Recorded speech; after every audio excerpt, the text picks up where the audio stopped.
우리 함께 인사하겠습니다. 할렐루야, 할렐루야. 한 주간 평안하셨습니까? 우리 옆에 있는 분들과도 인사하겠습니다. 우리 사랑하고 축복합니다. 우리 인사하겠습니다. 여러분, 예수님은 제자들을 파송하실 때 그 각 집에 방문할 때 샬롬으로 문안하며 인사하도록 그렇게 명하셨습니다.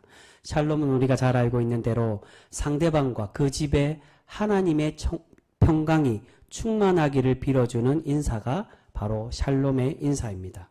우리가 주님의 사람, 주님의 몸된 교회의 지체로서 항상 평안을 빌고 축복하며 그렇게 은혜를 나누는 우리 복된 성도 모두가 되실 수 있기를 주님의 이름으로 축복합니다. 여러분, 미국의 정치인 찰스 콜슨이라는 사람이 있었습니다. 그는 닉슨 대통령 재임 당시 특별보좌관이자 정치적 실세로 있었던 사람입니다. 그는 정치 권력을 유지하기 위해서 상대방 당의 선거본부에 도청장치를 설치하다가 그만 발각이 되어 잡혀서 재판을 받고 감옥에 가게 되었는데, 이 사건이 바로 그 유명한 워터게이트 사건으로 알려져 있습니다. 찰스 콜슨은 이 수치를 가리기 위해서 온갖 불의와 또한 기회주의적 모략을 서슴지 않았습니다. 그래서 당시 사람들은 찰스 콜슨을 두고 대통령을 위해서라면 자기 어머니도 팔 사람이라고 그렇게 이야기할 정도였습니다. 콜슨은 자신의 모든 권력과 가진 수단으로 비리를 덮어보려고 했지만 결국 유죄를 받고 감옥에 수감되어서 집안이 천하의 수치거리가 되는 그러한 사람으로 전락되고 말았습니다. 그런데 이런 수치스러운 감옥 생활에서 비로소 콜슨은 세속적 힘을 내려놓고 그때서야 하나님을 만날 수 있게 되었습니다. 이전까지는 무신론자로 알려져 있던 이 콜슨이 감옥에서 돼서야 자신의 모든 권력과 힘이 다 빠지고 내려놓을 그때에 하나님을 만나게 되었다는 겁니다. 그는 그곳에서 전적으로 하나님께 매달리며 회개를 하게 되었습니다. 바로 그때 하나님께서는 그의 수치를 은혜로 덮어주셨다는 것입니다.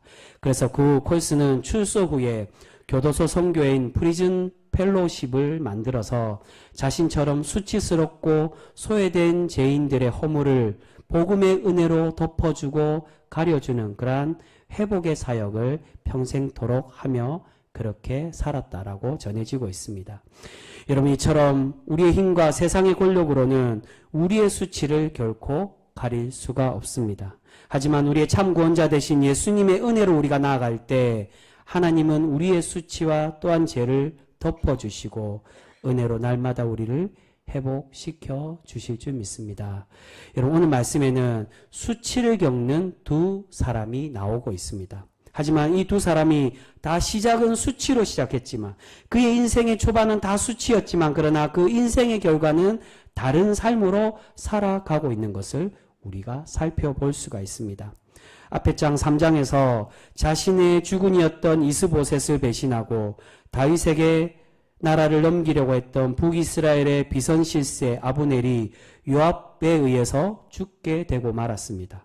그로 인해 지금 북이스라엘은 나라를 지켜주던 최고의 권력자를 잊어버리게 되었다는 것입니다. 이 소식을 들은 왕 이스보셋이 어떻게 되었습니까? 그 소식에 큰 충격에 빠지게 되었습니다. 우리 그 말씀 1절 말씀입니다. 1절 말씀 같이 읽겠습니다. 1절 말씀 같이 읽습니다. 시작. 사울의 아들 이스보셋은 아브넬이 헤브론에서 죽었다 함을 듣고 손에 맥이 풀렸고 온 이스라엘이 놀라니라. 아멘. 여러분, 이스보셋은 사울의 유일하게 살아남은 아들이었습니다. 그래서 자연스럽게 북이스라엘의 왕이 될 수가 있었습니다. 하지만 그가 왕이 될 수 있었던 제일 중요한 이유는 자신의 능력이나 자신의 힘으로 왕이 된 것이 아니라 사울의 사촌이자 또한 자신에게는 당숙이며 사울왕 당시에 그리고 자신과 사울왕 당시에 군대 장관으로 있었던 이 아브넬의 도움이 있었기에 그가 왕이 될 수가 있었다는 것입니다. 아브넬이 없었다면 이 이스보셋은 결코 왕이 될 수가 없었을 것입니다. 이스보셋은 아무런 힘이 없이 아브넬의 힘만으로 왕이 되었기 때문에 아브넬의 꼭두각시에 불과한 삶을 살았습니다. 그래서 앞에 장 3장에 보시면 아브넬이 이스보셋을 조롱하고 나라를 다윗에게 넘기겠다라고 그렇게 협박했을 때 이스보셋이 어떻게 하고 있습니까? 두려워 떨며 아무 말도 하지 못하고 있는 것을 볼 수 있습니다. 그래서 그의 이름이 이스보셋이라고, 이스보셋이라는 이름이 수치의 사람이라고 되어 있습니다. 근데 여러분, 원래 이스보셋의 이름은 이스보셋이 아니라 에스바알이라는 원래의 이름이 있었습니다. 그런데 이스보셋으로 바뀌어진 이유가 바로 그의 수치스러운 이 인생을 설명하기 위한 그 목적으로 그의 이름이 에스바알에서 이스보셋으로 바뀌게 되었다는 것입니다. 이것은 이전에 우리가 사무엘상 25장에 우리가 함께 나누었던 나발의 경우와 같은 모습이라고 할 수 있습니다. 여러분, 성경에서 성경 인물의 이름은 단순한 이름이 아니라 그의 인생을 말해주는 경우가 굉장히 많이 있습니다. 나발이 이름의 어떤 뜻입니까? 어리석은 자라는 뜻입니다. 여러분, 어떤 부모가 자신의 자녀, 특히나 귀한 아들을 낳았을 때 그의 아들의 이름을 너는 어리석은 자라고 그렇게 이름 붙이는 사람이 있겠습니까? 그가 어리석은 자, 나발이라고 이름 붙여진 이유가 다윗을 조롱함으로 하나님께 하루아침에 저주를 받아 죽게 되어서 그의 인생을 설명하기 위해 후대에 그의 이름이 나발로 바뀌어지게 된 것이라고 그렇게 주석은 설명하고 있습니다. 이스보셋도 마찬가지였다는 것입니다. 그런데 이스보셋이 자신의 권력의 핵심인 아브넬이 죽었다는 소식에 처음에는 분명히 충격을 받을 수도 있었을 것입니다. 하지만 자세히 생각해 보면 우리가 다른 생각도 할 수가 있습니다. 자신에게 위협이 되고 자신을 조롱했던 이 권력의 실세가 죽었기 때문에 어떻게 보면 자신에게 이제 권력을 잡을 수 있는 그러한 중요한 기회라고 생각할 수도 있었을 것입니다. 하지만 이스보셋은 그런 힘과 능력이 전혀 없었다는 것입니다. 이런 이스보셋의 무능한 모습, 수치스러운 삶을 오늘 본문에서 우리에게 잘 표현해 주고 있습니다. 그래서 우리가 함께 읽은 조금 전에 읽은 1절 말씀과 그리고 이어서 나온 2절에 보시면 이 이스보셋을 소개할 때 사울의 아들 이스보셋이라고 그렇게 표현합니다. 근데 사실 원어에서 보면 이스보셋이라는 이름은 나오지 않습니다. 그냥 사울의 아들이라고만 표현되어 있습니다. 그의 이름을 이스보셋이라고는 이야기하지 않고 사울의 아들이라고 표현하는 것은 비록 겉으로는 북이스라엘 왕이 되었지만 전혀 보잘것없는 사람, 그의 왕권과 인생이 수치의 삶을 살았음을 우리에게 보여주고 있다는 것입니다.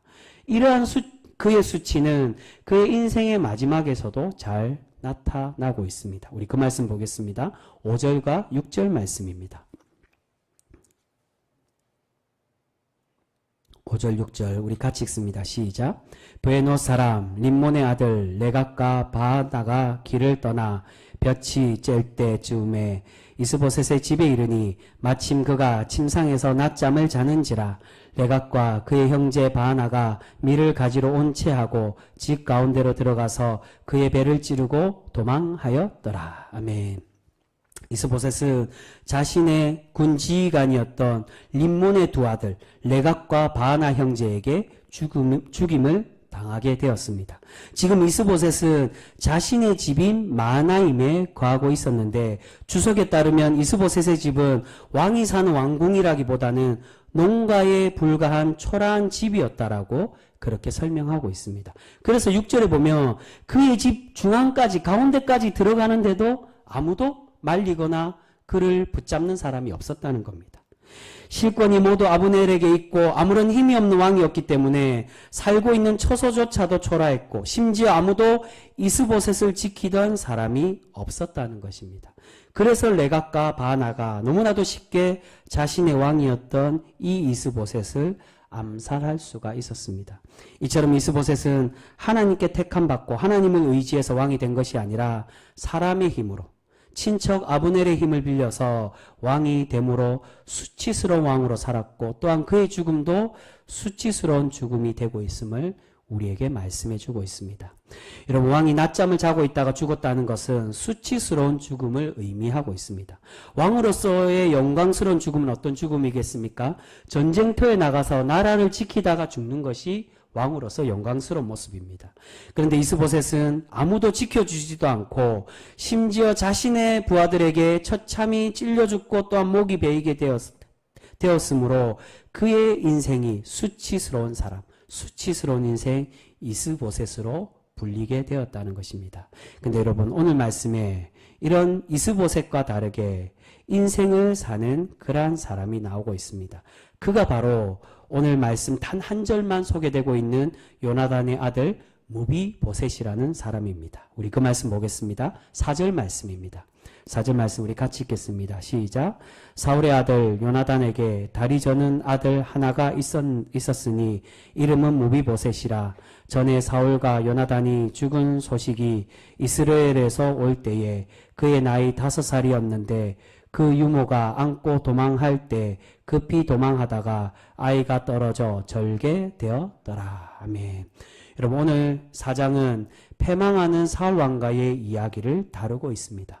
그런데 갑자기 이스보셋의 이 수치스러운 최후의 모습을 설명하다가 갑자기 무비보셋의 이야기를 잠깐 한 절로 소개를 하고 있습니다. 사실 이 이야기는 나중에 다윗과 무비보셋의 만남이 나오는 9장에 나오는 것이 더 자연스럽다라고 할 수가 있습니다. 그런데 왜 갑자기 이 무비보셋의 이야기를 우리에게 소개하고 있는 것일까요? 그것은 바로 이 이스보셋의 수치스러운 모습이 아니라 하나님의 은혜로 그 수치를 덮어주는 인생에 대해서 우리에게 소개하고자 이 무비보셋을 우리에게 말씀하고 있는 것입니다. 여러분 무비보셋이란 이름은 수치를 없애는 자란 뜻입니다. 보셋이라는 이름이 똑같습니다. 이 보셋은 수치라는 뜻입니다. 근데 이스보셋은 수치스러운 사람이 되는 걸 말하고 무비보셋은 원래는 무립보셋으로 되어 있습니다. 무립이라는 건 수치와 싸운다. 수치를 없애는 것을 의미합니다. 원래 무비보셋도 다른 이름이 있었습니다. 그의 원래 이름은 무립발이라는 이름을 가지고 있었습니다. 그런데 사무엘 기자는 무비보셋의 인생을 설명하기 위해서 이스보셋과 마찬가지로 그의 인생의 달라진 모습, 바로 그의 이름을 무비보셋으로 바꾸어서 9장에 나오는 이야기를 이어서 우리에게 소개하고자 우리에게 말씀해 주고 있는 것입니다. 그의 삼촌인 이스보셋은 그의 이름대로 수치의 삶을 살고 수치스러운 죽음을 맞이하고 있습니다. 그러나 무비보셋은 어떻습니까? 그의 수치에서 건짐을 받는 자, 하나님의 덮어주시는 은혜를 받는 그러한 사람으로 살아가고 있었다는 것입니다. 여러분 4절에 보시면 무비보셋은 사울과 요나단이 죽었을 때 유모가 그를 떨어뜨려서 절름발이가 되었다라고 그렇게 소개를 합니다. 당시에 절름발이는 왕이 될 수 없는 그러한 초라한 사람, 장애를 가진 그렇게 손가락질 당하는 저주 받는 사람을 의미합니다. 거기다가 몇 살에 이러한 일을 당했습니까? 5살이 되었을 때 이 어린 나이에 그러한 일을 당했다는 겁니다. 지금 세월이 얼마나 흘렀는지 모르겠지만 그러나 다윗이 이 헤브론에서 왕이 되었던 기간이 그리 길지 않기 때문에 여전히 이 무비보셋의 나이는 어린 연소한 사람이었다는 것입니다. 이처럼 무비보셋은 어릴 때부터 수치를 가지고 살아가고 있었고 그렇기에 무비보셋은 아무런 힘의 배경도 또한 그를 지켜주는 사람도 없었다는 것입니다. 그런데 나중에 9장에 보시면 다윗이 무비보셋을 어떻게 대하고 있습니까? 9장 11절에 보시면 우리에게 이렇게 말씀합니다. 무비보셋은 왕자 중 하나처럼 왕의 상에서 먹으니라. 여러분 다윗은 무비보셋을 이 초라하고 모든 사람들이 장애를 가졌다라고 그렇게 손가락질하던 이 무비보셋을 결코 외면하지 않고 그를 지켜주며 자신의 아들처럼 극진히 대우해 주는 것을 볼 수 있습니다. 여러분 왜 다윗이 이 초라한 사람, 이 무비보셋에게 이러한 은혜를 베풀고 있는 것일까요? 그것은 바로 요나단과의 사랑의 언약, 우정을 다짐한 약속 때문이라고 할 수 있습니다. 다윗은 요나단과 약속할 때 자신이 왕이 되어도 요나단의 집을 지켜주겠다라고 그렇게 굳게 언약을 맺고 약속을 했습니다. 그와의 약속을 다윗은 결코 잊지 않고 끝까지 이행하고 있었다는 것입니다. 여러분 무비보셋은 겉으로는 왕족이지만 절름발이었기 때문에 왕이 될 수도 없는 보잘것없고 수치스러운 삶을 살고 있었습니다. 겉으로는 그의 삶이 너무나도 초라하고 수치스러운 삶이었다는 것입니다. 하지만 자신에게는 아무런 자격도 없고 아무런 힘이 없지만 단지 요나단과 다윗이 언약을 맺었다는 그 하나로 그 맺은 언약 하나 때문에 이 수치를 끊어내는 은혜를 받는 삶으로 살아가고 있는 것을 볼 수 있습니다. 여러분 이 모습은 바로 하나님과 우리 사이에 구원의 언약으로 그렇게 빗대어서 이야기하고 있습니다. 여러분, 하나님께서 우리를 왜 구원하시고 우리를 사랑해 주십니까? 그것은 우리가 자격이 있어서가 아니라 우리는 아무 자격 없지만 하나님께서 그저 값없이 우리를 택하여 주시고 사랑하여 주셨기 때문에 하나님의 그 은혜로 우리를 하나님의 구원의 백성으로 삼아주고 계시는 줄 믿습니다. 나의 힘으로 내가 가진 세상의 어떤 것으로도 도저히 구원받을 수 없지만 단지 하나님께서 우리를 택하여 주시고 구원하여 주시겠다는 그 사랑의 언약을 우리가 받았기에 우리가 우리의 죄를 씻음받고 영생을 얻게 되는 줄 믿습니다. 여러분, 여기서 다윗이 모비보셋을 품어주고 수치를 덮어주는 이유가 또 하나 있습니다. 그것은 바로 다윗이 이런 수치의 삶에 놓여 있을 때 하나님의 은혜를 경험했던 사람이었기 때문입니다. 자신도 그렇게 초라하고 그렇게 어려움을 겪었던 사람이기에 자신과 언약을 맺었던 그 친구의 아들의 이 모습을 결코 외면하지 않고 그에게 자신 또한 하나님께 받은 그 은혜대로 그 은혜를 나누며 살아가고 있었다는 것입니다. 8절에 레갑과 바하나는 자신들의 왕인 이스보셋을 죽이고 이것을 그렇게 해석합니다. 하나님의 뜻에 따라 이 이스보셋이 죽은 것이라고 자신들의 살인을 정당화하며 그렇게 이 모습을 다윗에게 보고를 합니다. 그런데 이런 불법한 살인의 다윗은 자신은 그런 사람이 아니라고 자신의 신앙의 중심이 어떤 모습인지를 그렇게 고백하며 밝히고 있습니다. 우리 그 말씀 한번 보겠습니다. 9절 말씀입니다. 9절 말씀 같이 읽겠습니다. 시작. 다윗이 브에롯 사람 림몬의 아들 레갑과 그의 형제 바나에게 대답하여 그들에게 이르되 내 생명을 여러 환난 가운데서 건지신 여호와께서 살아계심을 두고 맹세하노니. 아멘. 여러분, 다윗은 지금 레갑과 바나의 살인 행동에 동조하지 않겠다라고 맹세를 하면서 자신의 신앙이 어떠한 신앙을 갖고 있는지를 고백하고 있습니다. 바로 자신은 이전에 과거에 여러 환난 가운데 하나님의 건지심을 경험하고 하나님의 은혜로 그렇게 구원받았던 사람임을 고백을 하고 있습니다. 여러분, 다윗이 과거에 어떠한 삶을 살았습니까? 사울에게 모함과 미움을 받고 10년이 넘도록 도망자 신세로 살았던 사람입니다. 때로는 적국에 가서 미친 사람 행세를 하며 비굴한 모습도 보이기도 했고 또한 자신의 부하들에게 죽을 뻔한 그러한 위기도 맞았던 사람입니다. 하지만 다윗은 결코 하나님을 향한 마음이 변질되지 않았던 사람이었다는 것입니다. 다윗은 하나님께서 지켜주시고 자신과 함께하고 계심을 믿고 의지하던 신앙인이었습니다. 그러한 구원의 은혜를 경험하고 자신의 수치의 삶을 덮어주셨던 그 하나님의 위로를 받았던 다윗이기에 동일한 그러한 어려운 삶을 살고 있는 이 모비보셋을 품어줄 수가 있었다는 것입니다. 그래서 모비보셋의 이름의 뜻이 바로 수치를 없애는 자, 하나님께서 수치를 덮어주는 그러한 은혜의 삶으로 살아가고 있는 것입니다. 여러분, 오늘 말씀에는 자신의 힘과 인간적인 계산으로 살아가는 사람이 결국 망하게 되고 하나님의 심판과 그 수치를 겪는 모습을 우리에게 소개를 하고 있습니다. 그 사람이 먼저는 바로 이스보셋이고요. 그리고 이어서 나오는 사람이 바로 자신의 주군을 죽인 레갑과 바나임을 우리에게 말씀해 주고 있습니다. 우리 그 말씀 한번 보겠습니다. 가장 마지막에 나오는 10절에서 12절까지 말씀. 우리 조금 길지만 우리 천천히 같이 읽겠습니다. 10절에서 12절까지 말씀 우리 같이 읽겠습니다. 시작. 전에 사람이 내게 알리기를 보라 사울이 죽었다 하며 그가 좋은 소식을 전하는 줄로 생각하였어도 내가 그를 잡아 시글락에서 죽여서 그것을 그 소식을 전한 가품으로 삼았거든. 하물며 악인이 의인을 그의 집 침상 위에서 죽인 것이겠느냐. 그런즉 내가 악인의 피 흘린 죄를 너희에게 갚아서 너희를 이 땅에서 없이 하지 아니하겠느냐 하고 청년들에게 명령하매 곧 그들을 죽이고 수족을 베어 헤브론 목가에 매달고 이스보셋의 머리를 가져다가 헤브론에서 아브넬의 무덤에 매장하였더라. 아멘. 여러분, 지금 다윗은 10절 말씀이 이전에 사울이 죽고 그를 직접 자신이 죽였다라고 거짓말했던 아말렉 청년을 처단했던 이야기를 소개하고 있습니다. 1절에서 자신이 사울을 죽였다라고, 그 전쟁터에 죽은 사울을 자신이 죽여서 내가 그 은혜로 보상받겠다라고 찾아왔던 아말렉 청년을 내가 그렇게 처단했는데, 하물며 자신의 왕인 그 사람을, 그 의인을 죽인 이 악한 두 형제를 내가 죽여서 그를 처단하는 것이 마땅하지 않겠느냐라고 다윗이 그렇게 설명하고 있다는 겁니다. 그래서 이 두 형제를 죽여서 다윗은 이들의 최후가 매달려 비참하고 수치스러운 인생임을 우리에게 보여주고 있습니다.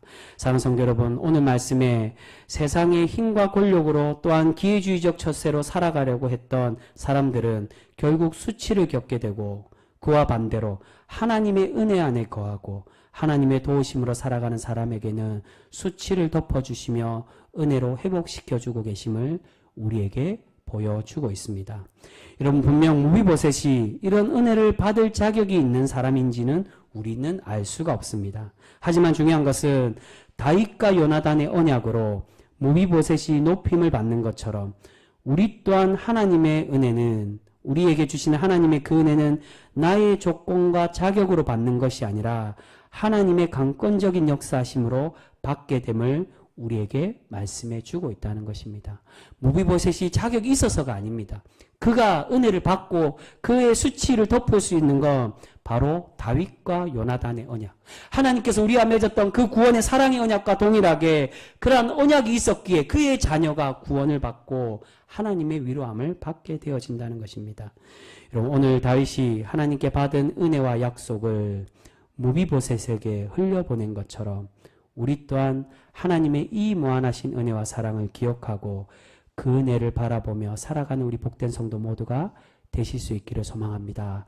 그리고 더 나아가서는 이 다윗과 같이 비록 수치의 삶, 연약함과 고난 속에 살아가는 사람일지라도 그의 수치와 고난을 덮어주고 품어주는 그러한 신앙이 모두가 되실 수 있기를 바랍니다. 여러분, 우리가 그러한 삶으로 살아갈 때 하나님이 우리를 기뻐 받으시고 다윗과 같이 우리 또한 존귀한 자로 날마다 세워가 주실 줄 믿습니다. 여러분, 초반에 말씀드린 것처럼 미국 최고의 권력을 가졌던 정치가 찰스 콜슨도 자신의 권력과 힘으로는 도저히 자신의 수치를 덮을 수가 없었습니다. 하지만 그가 하나님을 만났을 때, 그가 하나님의 은혜 안에 거할 때 그의 수치가 사라지고 하나님을 증거하는 복된 삶으로 살아가는 것을 우리가 발견할 수가 있습니다. 여러분, 오늘 이스보셋과 무비보셋의 삶도 우리에게 동일한 은혜를 주고 있습니다. 인간적인 힘을 의지했던 이스보셋은 결국 수치의 삶을 살다가 수치스러운 죽음을 맞이하게 되지만, 그와 반대로 무비보셋은 비록 자신에게는 아무런 자격이 없지만 언약으로 붙들림 받았기에 수치를 이기는 사람이 되고 있다는 것입니다. 여러분, 우리 또한 다윗과 무비보셋처럼 하나님의 사랑의 언약을 굳게 부여잡고 하나님만을 의지하며 살아가서 우리의 죄와 우리의 부끄러운 삶이 하나님의 은혜의 삶으로 변화되는 그러한 거룩한 성도 우리 모두가 되실 수 있기를 주님의 이름으로 축복합니다. 기도하겠습니다.